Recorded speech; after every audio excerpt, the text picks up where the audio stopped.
Welcome, ladies and gentlemen, to the World of Wrestling podcast. Here today to discuss about AEW Dynamite from October 7th, 2025 review. And my thoughts on AEW, as usual, it sucked. Action-wise, pretty decent, not bad, but still not to my liking. I didn't think the show hit all that well.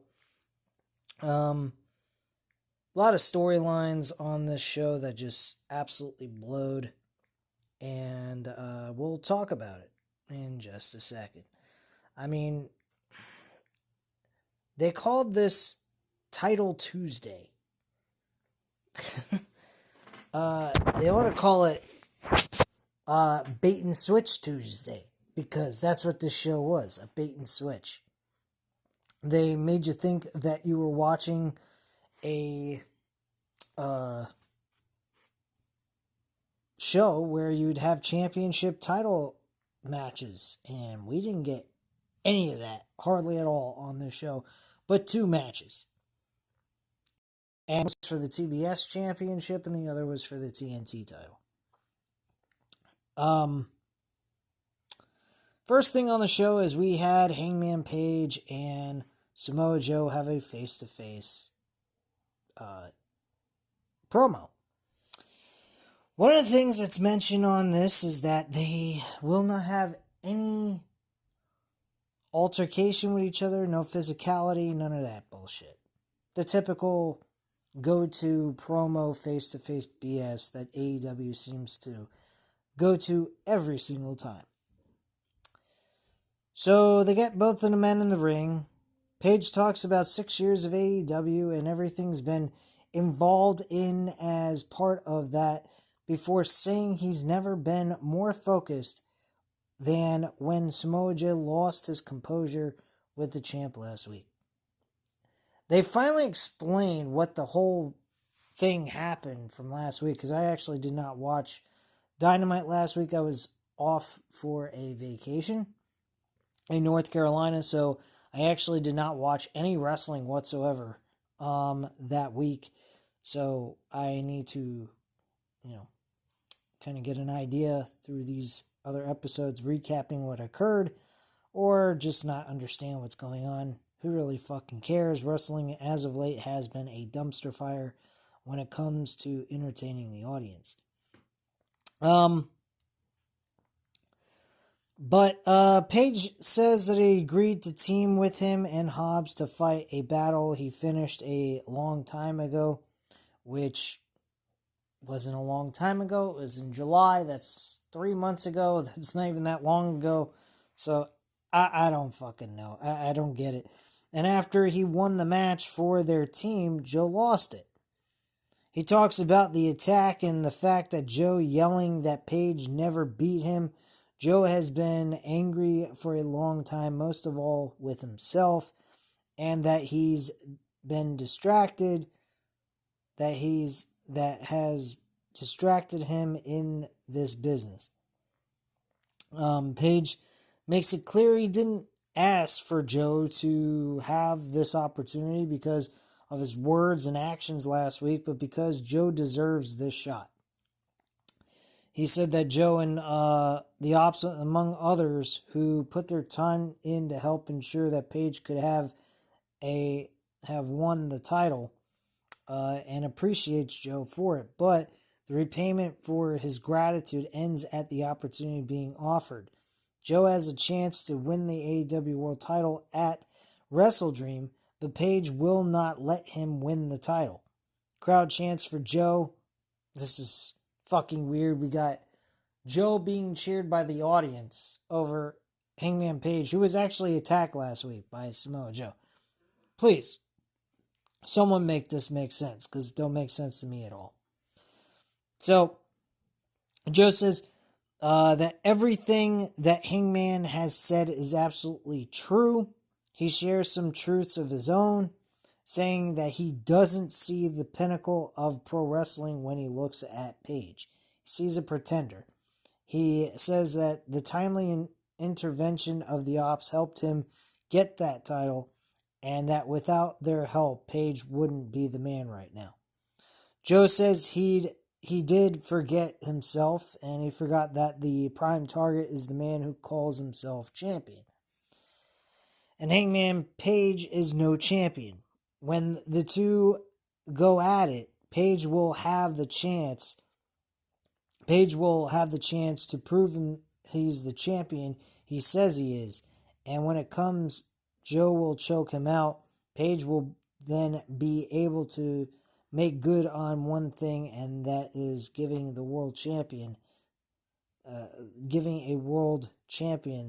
they deserve. What?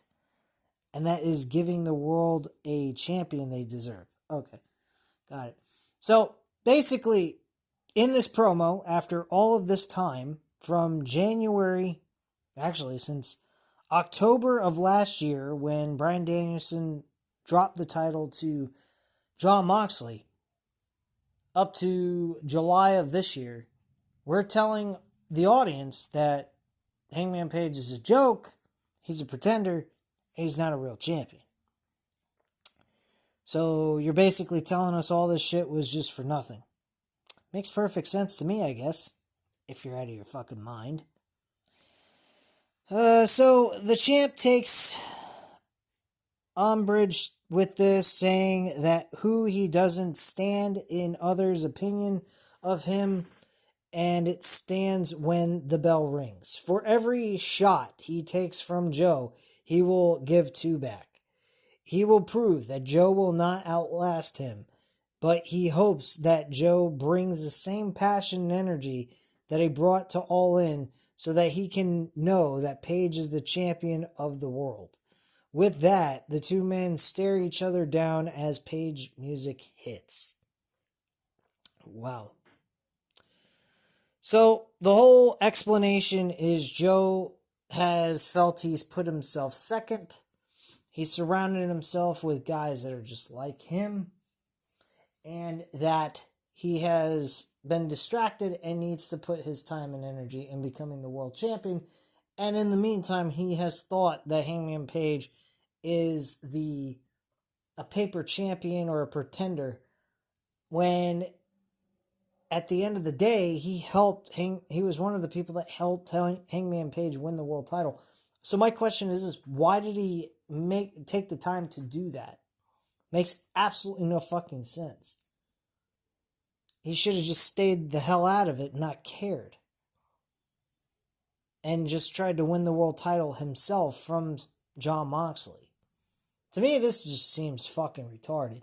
This is just a forced situation where you're going ahead and trying to force a narrative that's not there. It makes no sense, and it just makes it come across retarded as fuck. And it takes everything that you've put into the storyline of building Hangman Page up mean nothing over the last 10 months. I'm dumbfounded by that. That was an absolute joke. The other thing is, Mark Briscoe defeated MJF in a tables and tax match. You'd think he'd get the opportunity to challenge Hangman Page for the world title, since he was sticking up for Hangman and Hangman was sticking up for him throughout the couple of months. And yet, we got nothing. I mean, Mark Briscoe wouldn't have won the title, but shit, giving him a world title opportunity? That would have been pretty fucking cool. Because Jay Briscoe couldn't even sniff a world title in AEW because of the comments he made back in 2012, which is absolutely insane, but it is what it is. But I would have rather seen Mark Briscoe challenging for the world title and doing everything he can, still, coming up short. But granted, it would have been fun to watch him be in that main event spot for like 20 to 25 minutes, battling it out and seeing what he can do in a main event spot with the world champion. I mean, Kyle Fletcher, he passed with flying colors, yet he's gone down the fucking down the totem pole here.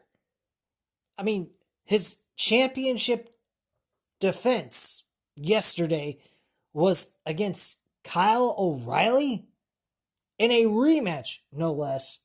That was on Collision that probably no one's ever fucking watched, because hardly anyone watches Collision. I just don't get this company. Don't get me wrong. There was some positives. There were some good matches on the show, good action and everything.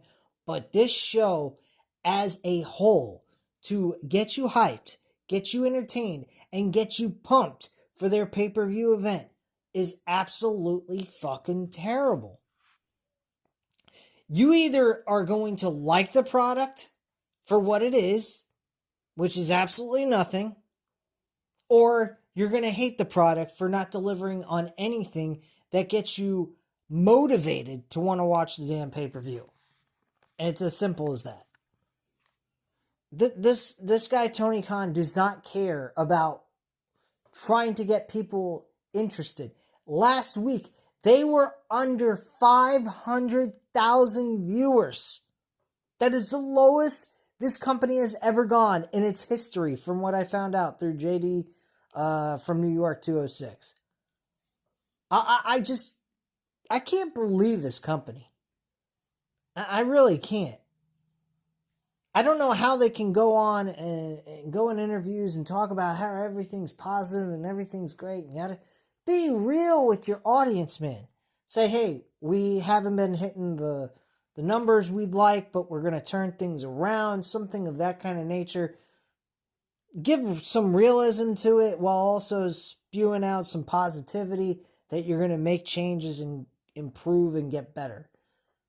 People would appreciate you a lot more and actually execute those positive improvements that you would make on the show. This guy don't care about any of that shit. This is fun for him. This is a game. He's not in it for making money. CM Punk was 100% correct on that one podcast he had with Errol Hawani about AEW is not a place where they want to make money. They care about just doing random bullshit that go nowhere. That's not how you conduct business. It's not how you stay successful. That's not how you go ahead and keep your company running so people can continue to watch your product. You got to want to make money on top of entertaining your audience. They're not doing either. I mean, the few thousand people that were at Daly's place. Okay, great. Good for them. I personally think that the show was, work rate wise, there's no doubt about it. I gotta give AEW this. They have one of the best roster in the world. They provide the best work rate in pro wrestling. But they are extremely dangerous. People are dropped on their heads all the time. People are bleeding constantly.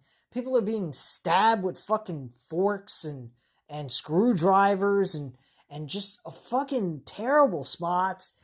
It's just a very dangerous work environment. That's the problem with AEW.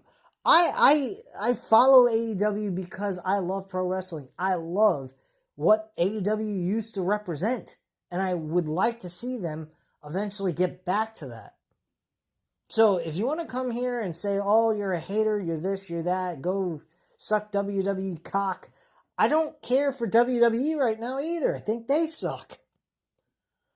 They're finally got a fucking fire lit under their ass because ESPN finally told them the truth about what they think about their fucking first wrestling pay-per-view event they had on their fucking ESPN app.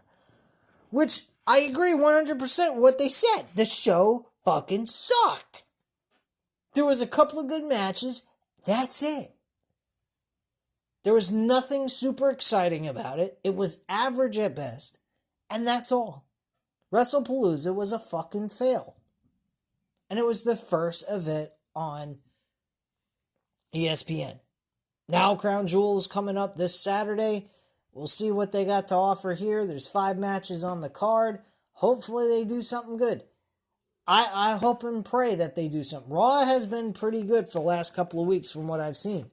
I did not watch Raw last week, but the Raw before last week was really decent. I enjoyed it. It had good story.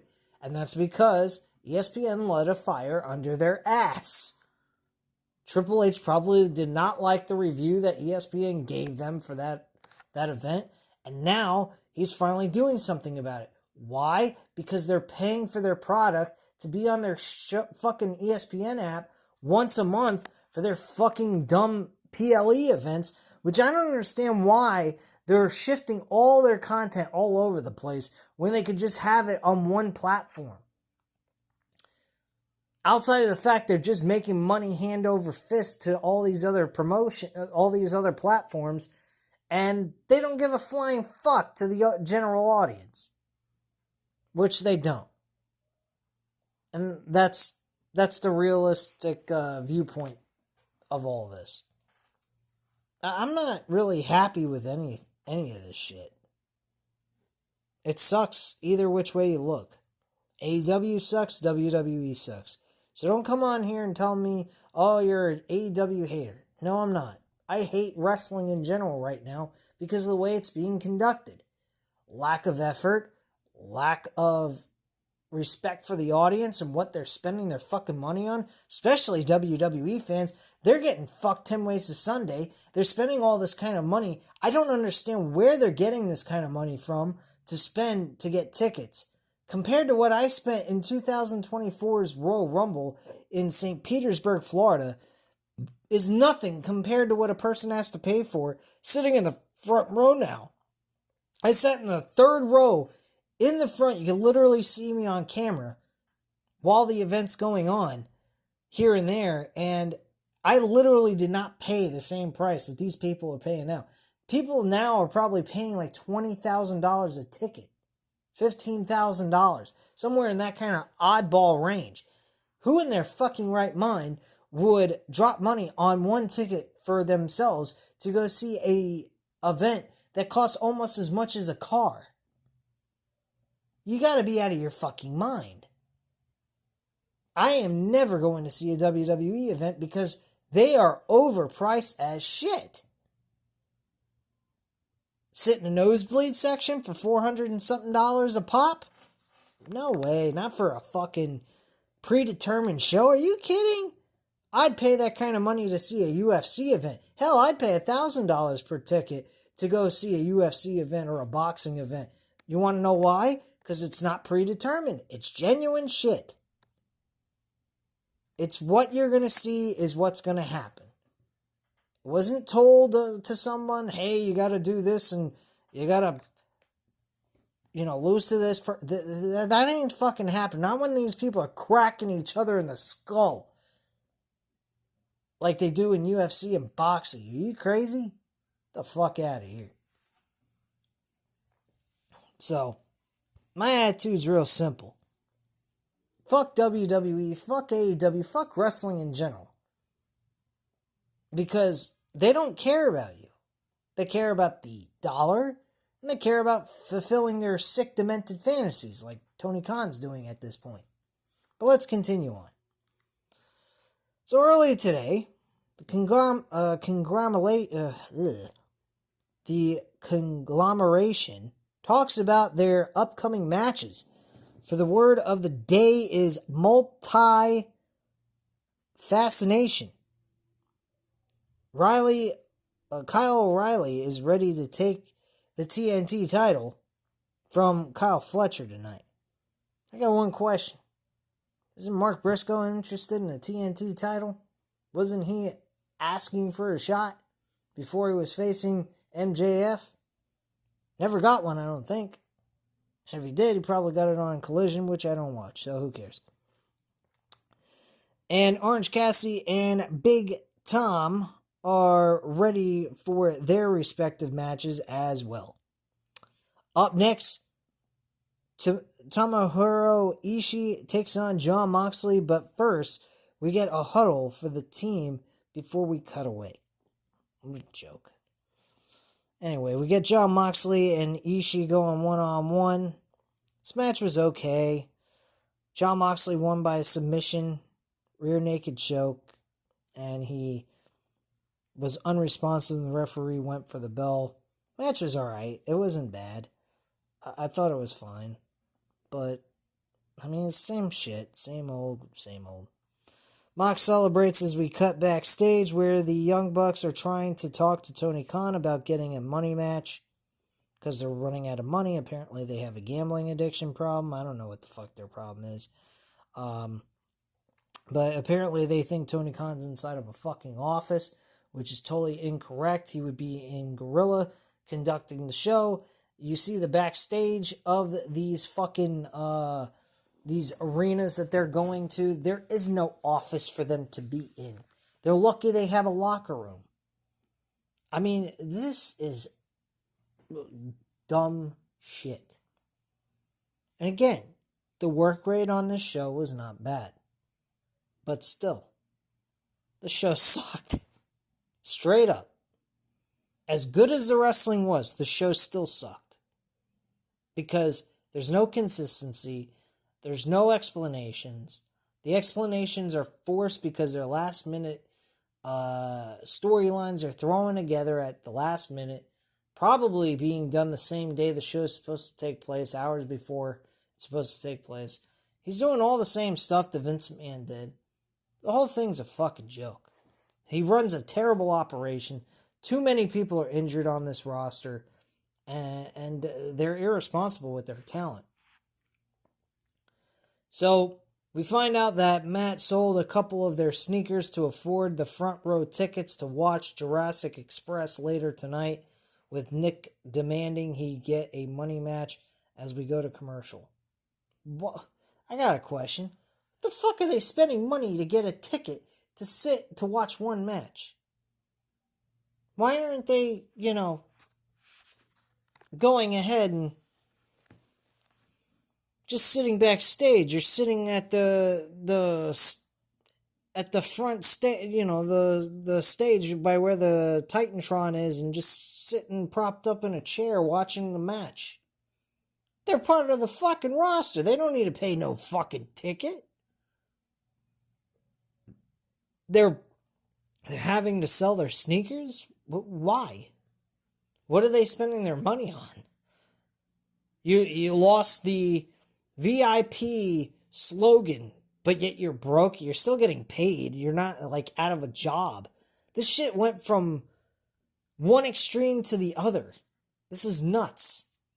The Young Bucks pretending that they're broke, like they're Baron Corbin, who wasted all of his money away, is an absolute joke. This is not making any sense. There is no reason that they have to pay for a ticket to sit in the fucking audience for one match. That makes no sense. And even if they are, why would they be paying for that ticket to just sit there and watch Jungle Boy or Jack Perry, whatever they want to fucking call him now, with Luchasaurus, have an impromptu enhancement talent match with a group of guys that no one's ever heard of and never will ever again? I mean, please tell me where this makes any sense. Not to mention, where did this all develop from? Was this from last week's episode that I missed? If that was the case, okay, fine. But if there's no connection here as to why these two teams have any interest in each other, then this makes absolutely no fucking sense. Absolute fucking joke, man.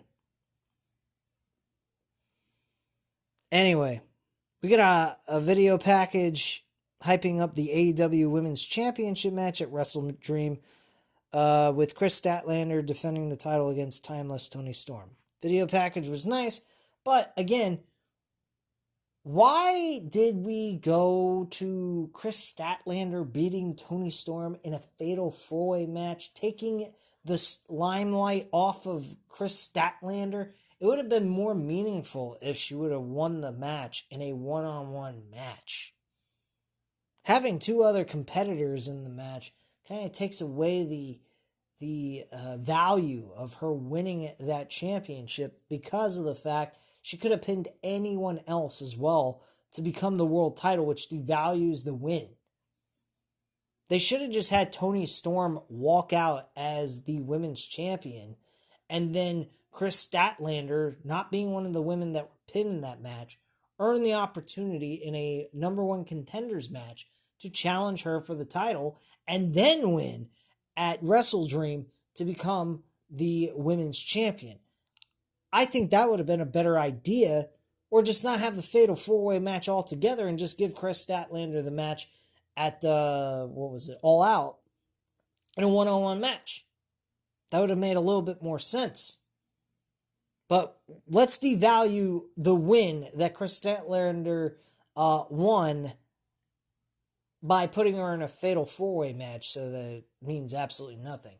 Because more than likely, this was just a way of a token championship win for her so that she can drop the title to Mercedes Moné for all we fucking know. Which is probably going to happen. While she's still the TBS Women's Champion, of course. They couldn't just give the damn AEW World Championship to Mercedes Moné. They had to make sure that they, give the title to someone else so that Mercedes can beat that person instead of Toni Storm. Oh, God. This company is fucking shit.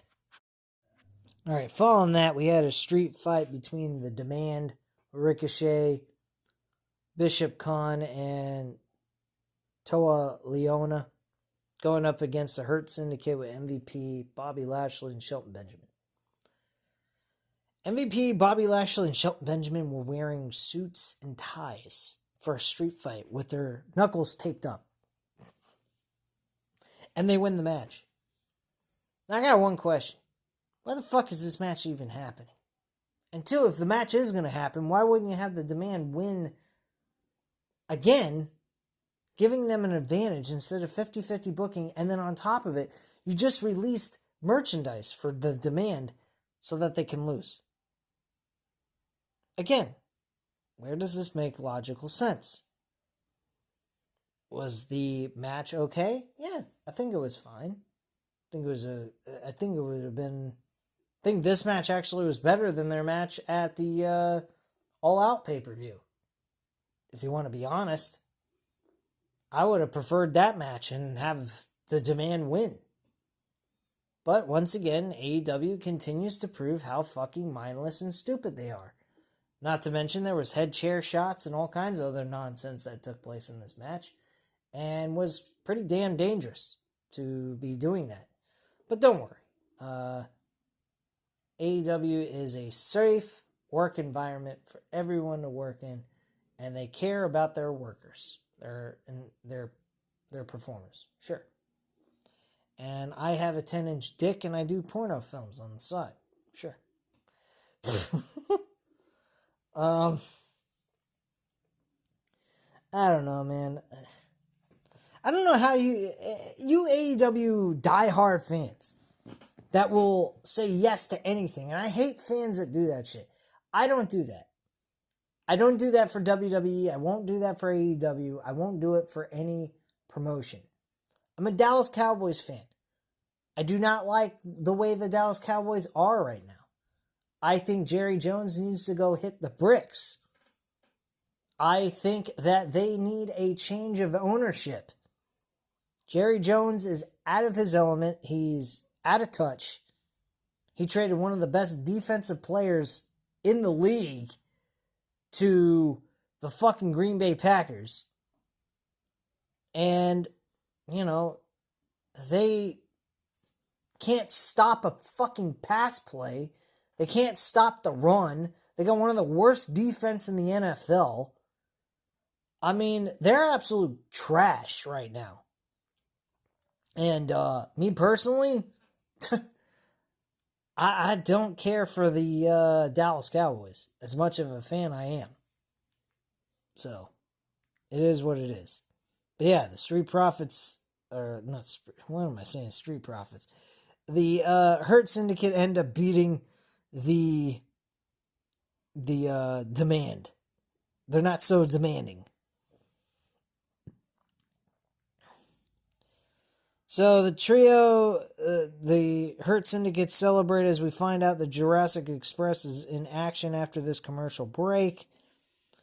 Jurassic Express wins their match against enhancement talents. Whoop-de-fucky-do. While the match is happening, you see the Young Bucks with a kid in between them. I don't know where the fucking parents are during this, but okay. Whatever you say. So, celebrations cut short, though, as the Young Bucks attack Jack Perry before hitting an EVP trigger on Luchasaurus. Double super kick on Perry as the Young Bucks stand tall. They get a microphone to talk about a callback before attacking Jack Perry in the throat and then hitting a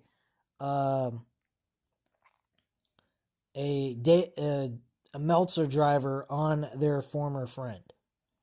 We also get informed later on in the show that it's confirmed that the match between the Young Bucks and the Jurassic Express is confirmed that match will happen at WrestleDream, and it will be for $500,000. Just random money thrown out there that's never going to exist and given to the winner of the match. Will someone please tell me when this shit actually makes sense? Because it don't to me. But whatever, you know.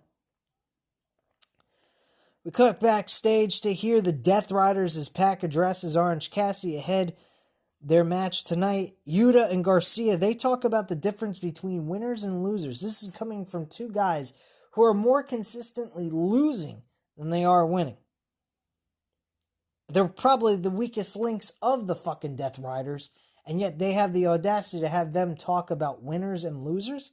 That's fucking hilarious and ironic. With Daniel insisting they're going to keep winning because that's what winners do. Sure, that's what you do. Right. Again, what a crock of shit. Anyway, let's move on.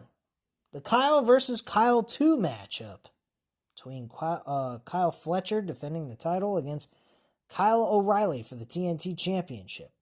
This match was not bad. It's fairly decent, something I would have been okay with if there was an actual story built behind it for a pay-per-view match on WrestleDream. But again, Kyle O'Reilly's barely ever used. Most of the time he's on Collision, which I don't watch. And yeah, who fucking cares? And where did Kyle versus Kyle 1 even happen? Probably on Collision, which I don't watch, so who gives a shit? So after the match is over, Fletcher calls for Lance Archer to come in and do more damage, but the conglomeration comes running in for the save. This culminates in Mark Briscoe rushing down, and the ring is cleared out aside from Briscoe and Fletcher, who stare each other down before the TNT champion leaves to regroup with the Don Callis family as we find out the TBS Championship Open Challenge is up next. We head backstage where Kyle Fletcher talks about having Mark Briscoe's number, but then we find out that Mark Briscoe will challenge Fletcher for the TNT Championship at WrestleDream. Obviously, he's going to lose this matchup because this TNT Championship is going to be saved for Kenny Omega. Yes, folks. We're going to save it for a already established star so Kyle Fletcher can lose it to them. Hopefully he actually wins and retains the title. So, I hope that's what happens. Fletcher is not pleased about this as the family walks away. Back at ringside, we get Mercedes Moné and defending her title against Lacey Lane, formerly known as Kaden Carter. This match was fair, I guess. Nothing too exciting, nothing too extremely entertaining, but it is what it is. Moné, of course, retains the title. Moné celebrates as we cut to a pair of promos, one from Sammy Guevara and one from Eddie Kingston, as Kingston faces the Beast Mortos at Collision. Nor do I care. Sammy Guevara came across like a fucking weirdo. I don't know when he has changed to... He was a babyface the last time we seen him. Now he's playing a heel. Explanations? Nowhere to be found. as to why he changed. I guess I have to watch Collision. I'm not going back to watch that shit just to find out. Up next is the Double Jeopardy Eliminator match as Brodito face Okada and Takeshita in a really good tag team matchup that ended with Takeshita getting the W with Okada. Okada tagged in after Takeshita pretty much did most of the legwork for their team. And Okada came in, got the Rainmaker clothesline, and got the W for their team on Bandito. And they will be challenging for the tag team titles at Wrestle Dream. The winner on the other side, the Bandito, or Brodito, whoever would have gotten the win on that side would have been able to challenge for the Unified Championship. As I've noticed, the International and Continental Championship belts are no longer being aired on television, thank Christ. I really wish they would change the name of the fucking Unified Championship to something else, because Unified title to me sounds more like a fucking Undisputed Championship at the end of the day, which technically it is. It's a mid-card Undisputed title, but, I mean, they could just give it another name or something. I don't know, but fuck. Obviously, I think Okada and Takeshita are going to lose against Brodito. I think Brodito are going to retain their tag team titles, and this is going to lead to Takeshita and Okada having their differences, leading to a match probably at Full Gear for the Unified Championship. That's where I think they're going to have this match. I don't think they need to carry the tag team titles at all at this point. It's not necessary. And that's just my thoughts on that. But if Okada and Takeshita win, I wouldn't be surprised entirely. I don't think that would be a complete shocker, because God knows Tony Khan loves his Japanese wrestling, and he loves Takeshita and Okada, and then probably will carry the tag team division until they finally implode and face each other over the unified title to at the end of the day. So that, either way, it's going to lead to them facing each other for the unified championship. Either way they go with this, whether they win the titles or they don't.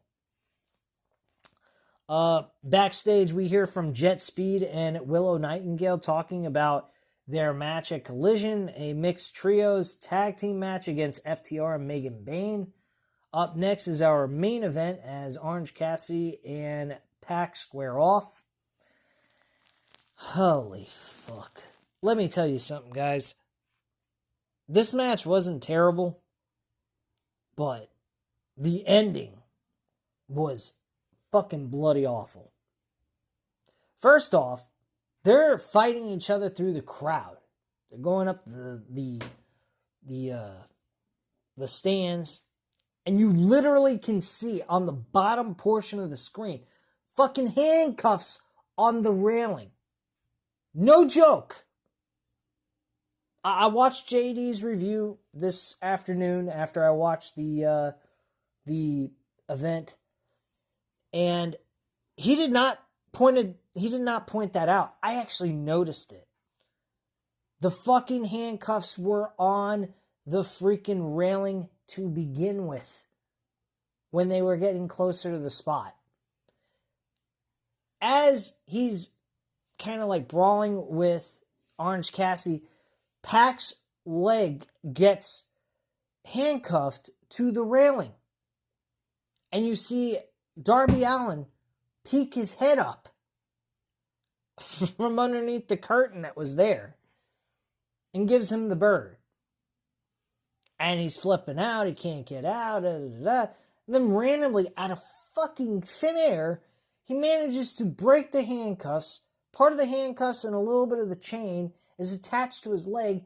He rushes into the ring so he doesn't get counted out and still gets pinned in a roll-up pinfall, a freaky roll-up pinfall by Orange Cassidy to get the win. And I think Pac's debut match, and he loses. Are you fucking serious with this shit? Wow. Following that, we get the Death Riders coming out to chase after Darby Allin. This eventually leads to Darby Allin creating I forget, it's like a beer bottle with it's a cocktail bomb or some shit. Let me scroll to it real quick to give you the exact,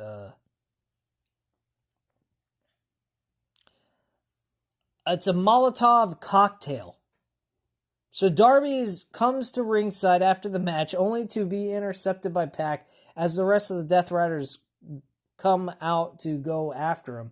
And security tries to break things up as Darby looks to use a taser. Fucking guy's going nuts. He's using tasers and then a Molotov cocktail, only to be tackled to the floor by a security guard, which usually they're always the ones getting their asses kicked. And security takes Darby away from the scene as Dynamite Title Tuesday comes to a close. I mean, that's your show, guys. That's AEW Dynamite Title Tuesday. 2 fucking championship matches, TNT, TBS, nothing else. We get a title eliminator match and a tag team match with 2 champions. One's tag team champions and the other is a unified champion. With the winner from the unified championship with Okada and Takeshita, if they win, they get tag team title match, while Takeshita gets nothing if his team loses. And the winner of the Brodito side, whoever pins that team, gets a unified championship. This shit is fucking bloody awful. You take away the work rate of this company and you got shit. 100%. No doubt about it. The work rate's great.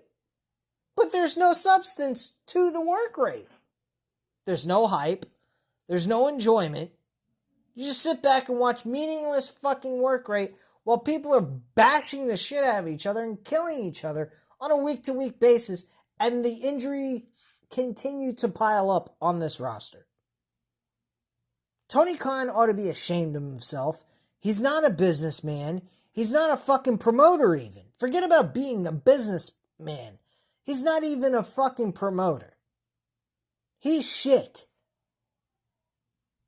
I do not understand where this guy's mental state of mind is, but he really needs to get his head out of his ass. He needs to start protecting his talent. He needs to start giving us stories that give us reason to want to watch the pay-per-view and invest $49.99, $39.99, or whatever the fucking price is for watching these fucking events so that people want to watch it. Because at the end of the day, if all you're delivering is work rate, eventually people are going to stop caring, which the ratings are starting to show that. So get off your ass, start putting the effort in, produce stories, give people reason to want to tune into your fucking show, and get your ratings up a little bit. I'm not even talking about getting millions of viewership every fucking week. Get it up to 800,000 viewers every fucking week like it used to be. Last year they were making 800,000 viewers. Now they can't even touch that if they're lucky. This company is fucking dog shit. But don't worry, folks. The AEW sickos, they'll keep on watching till it fucking goes right in the toilet. Which it pretty much is anyway. So anyway, guys, at this time, you know what to do. Hit the like button if you like this video. Hit the subscribe button if you're not already subscribed to the channel. And leave a comment down below. I'll definitely get back to you on that. Thank you guys very much for watching. And have a great night, guys. Bye.